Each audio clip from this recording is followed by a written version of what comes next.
The reality is, I think both candidates are trash. So but I am going to vote in November, and I'm going to vote my best interest, and I'm going to vote who I think, can preserve democracy. Radio host and celebrity Charlemagne the God was on The View, where there was a bit of a debate over the idea of endorsing Joe Biden or not endorsing Joe Biden. So Charlemagne, as you see, is not endorsing anybody for president. But he is still making it very clear who he is not supporting. And I think this gets into a greater discussion around what is the most effective way to use your speech as somebody with a platform when it comes to influencing your viewers or listeners to vote a certain way. I don't even think this is the way Charlemagne is thinking about it, but I'm going to get into more on that after the first clip. Now, you have a massive platform reaching millions of listeners, and you and I have talked about this before. You endorsed Joe Biden back in 2020, but this time around, you say you're not going to endorse anybody. Charlemagne, now is not the time, in my opinion, to sit this one out. Yeah. I didn't say that. I never said I was sitting it out. What you going to do? I'm definitely voting in November, but what I like to focus on is issues, not individuals. Like, when but why not endorse? Huh? Why not endorse Biden?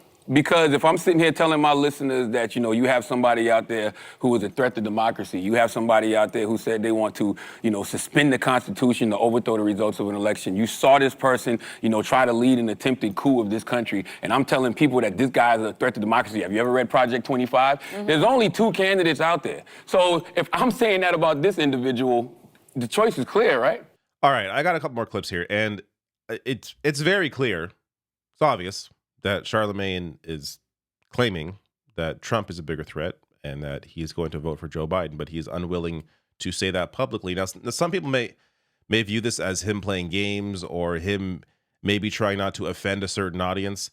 And there may be a part of that in his thinking here, but I really think this is just about he really doesn't like Joe Biden. So why is he going to give his endorsement when he doesn't like Joe Biden? Just like, I do feel it's, and look, we'll get to the persuasive aspect of this and how effective this line of thinking is for an audience compared to just outright endorsing Biden. I'll get to that after the next couple of clips. But you can't expect anybody, in whether the random people in your family or people in power that have platforms, to just, I don't know, endorse people or vouch for people that they don't particularly like. That doesn't mean, especially when it applies to an election, that doesn't mean that they prefer the other person, or it doesn't even mean they're sitting out, but it just means why would they lend their voice to something and undermine their own credibility when they don't like that person? This gets to the next clip. The reality is, I think both candidates are trash. So but I am going to vote in November, and I'm going to vote my best interest, and I'm going to vote who I think, can preserve democracy. So if I think both candidates are trash, and I don't feel like, endorsing one, would you rather me endorse an individual or endorse the fact that, hey, we need to go out here and protect democracy? Whether it is by accident or on purpose, Charlemagne here is hitting on what I think is the most effective way of communicating politics and elections. And that is simply being honest about all of it. He thinks both candidates are trash.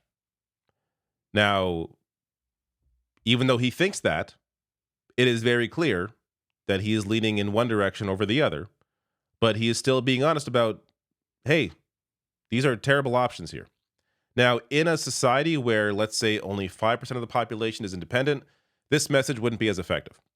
But in a society where the clear plurality of voters at 43% right now are independent, this is a very effective way of communicating politics.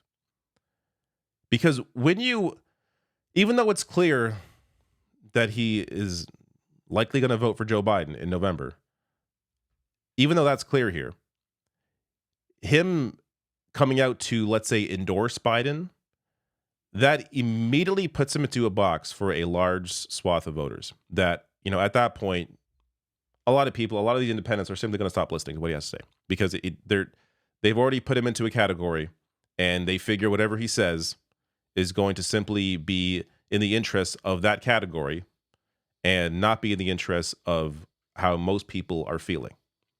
But as long as he remains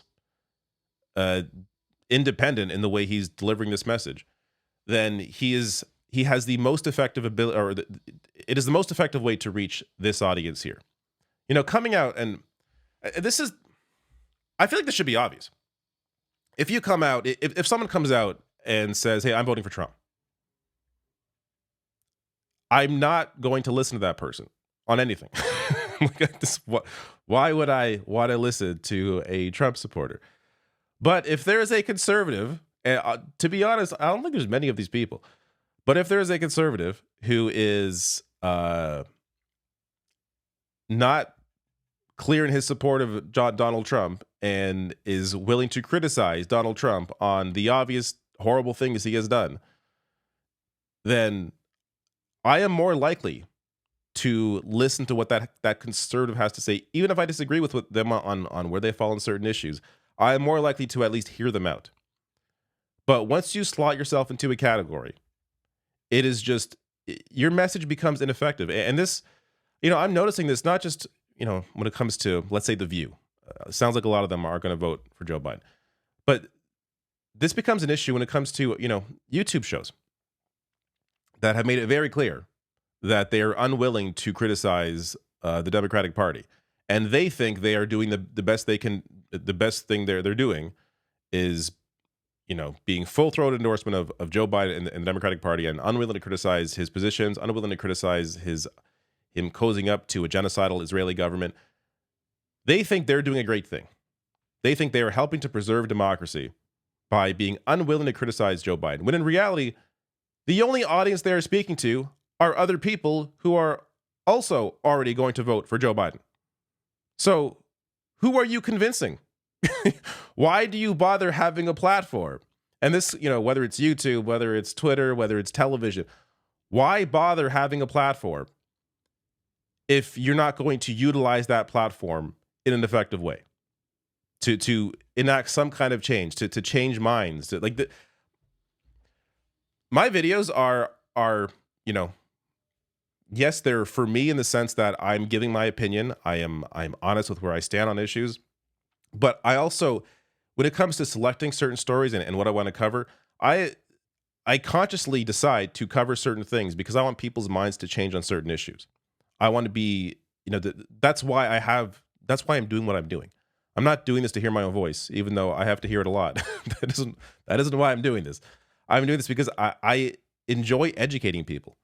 I enjoy bringing in perspective. I enjoy adding context to conversation so that people are better informed when it comes to certain issues, and hopefully changing minds in the process. If I am just sitting here speaking to the same goddamn people that already agree with me all the time, then what is the point? So what Charlemagne is doing here, I think, is, again, I'm not sure if it's on purpose or by accident. I really just think this is who he is. He's not really considering the larger picture, or maybe he is. He's a smart guy, so I'm sure he understands the impact as well. But this is, what he's doing here, I think, is the most effective way of persuading voters. And I just want to show this as well. This is why Democrats can't simply rely on the Democratic base. Because if you're just relying on a base, Republicans are going to win every time. You have to speak to people that don't normally vote. You have to speak to independents. This is why when turnout is high, Democrats win. Because when turnout is high, that tends to mean a lot of voters, like young people, come out to vote. And young people generally lean more towards a Democratic vote when they do vote. But they're not going to vote if you continue doing things like continue to support a genocidal Israeli government. So if you're not speaking to their issues, they're not going to come out to vote, which also goes to why you can't, looking at this through the lens of, if your chosen party doesn't win, then it's the voters' fault, is ridiculous. When all of the power is with those at the top that have the ability to both change things and also change their message, focus on certain issues that maybe they're not focusing on, that voters that are independents would care about if you focused on them. One more clip here. I don't know if it's because he's old or people are mad. I don't know why Democrats are mad at him. But I know I'm better off with him than I am with the other one. Right. That's what I know. So, and we say it because we always have to remind people of what we went through in order to do this, in order to have this right to vote. And so if you say you're going to vote, then I'm not going to ask any more questions. Not only am I saying I'm going to vote, I'm telling you who the threat to democracy is. Well, we do. Listen, we do this every day. We know who the threat to Absolutely. democracy is. And his name is Donald Trump. If you, Yeah. need me to, if you want me to spell that one out. Come on. In case it wasn't already clear where Charlemagne stands, there may be people out there that are, let's say, Democratic voters that maybe are feeling a bit apathetic and hearing Whoopi Goldberg or whoever, come out and discuss the importance of voting. It's possible that gets some numbers out to vote, but I think when you want to reach a lot of people and do it in a way that is just honest with yourself, honest with what is going on, honest with the candidates, the parties, the policy of it all. The best way to do that is just be honest. Honest with what is happening, honest with who these people are, honest with your own perspective. Because even when you're honest with the facts, with the politics, that doesn't mean the person watching you is going to agree with where your conclusion lands. But at least people will understand where you're coming from. And I think Charlemagne is a lot better at communicating that than a lot of people with similar platforms.